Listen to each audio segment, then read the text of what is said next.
ন্যায় ইনসাফের লড়াইয়ে জামাত প্রার্থীকে হাদির উত্তরসূরি আখ্যা দিয়ে ঝালকাঠিতে দাঁড়িপাল্লায় ভোট চাইলেন ডাকসুর ভিপি সাদিক কায়েম।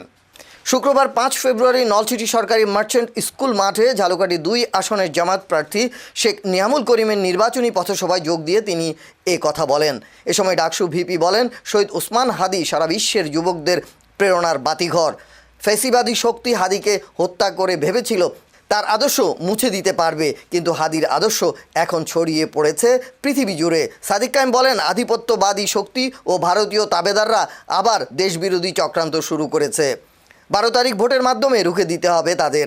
হাদি হত্যার বিচারের দাবিতে যমুনার সামনে আন্দোলনে থাকা ইনকলাব মঞ্চের সদস্য ও ছাত্র জনতার উপর পুলিশের লাঠিচার্জ ও গুলিবর্ষণের ঘটনায় তীব্র নিন্দা ও প্রতিবাদ জানান সাদিক কায়েম। এ সময় অন্যান্যের মধ্যে উপস্থিত ছিলেন ঝালকাঠি ২ আসনে ১১ দলীয় ঐক্যের প্রার্থী এস.এম. নিয়ামুল করিম, আন্তর্জাতিক অপরাধ ট্রাইব্যুনালের প্রসিকিউটর ব্যারিস্টার মাইনুল করিম, শহীদ ওসমান হাদির বোন মাসুমা সুলতানা হাদি, ভগ্নিপতি আমির হোসেন সহ স্থানীয় জামাত ও জোটের নেতাকর্মীরা। ডক্টর মোহাম্মদ ইউনূস, আপনাকে জবাব দিতে হবে। শহীদ ওসমান হাদি হত্যার পরে আজকে প্রায় ১.৫ মাস ২ মাস পার হচ্ছে, কিন্তু এখন পর্যন্ত ওসমান হাদি ভাইকে যারা হত্যা করেছে সে অপরাধীদেরকে আপনি বিচারের আওতায় নিয়ে আসতে পারেননি। যমুনার সামনে যে আন্দোলন হচ্ছে সেই আন্দোলনে আমাদের সহযোদ্ধার উপর যারা হামলা করেছে আগামী ২৪ ঘন্টার মধ্যে তাদের সবাইকে অ্যারেস্ট করে বিচারের আওতায় নিয়ে আসতে হবে। বাংলাদেশের ৫৬,০০০ বর্গমাইল জুড়ে আমরা বড় আন্দোলন গড়ে তুলব।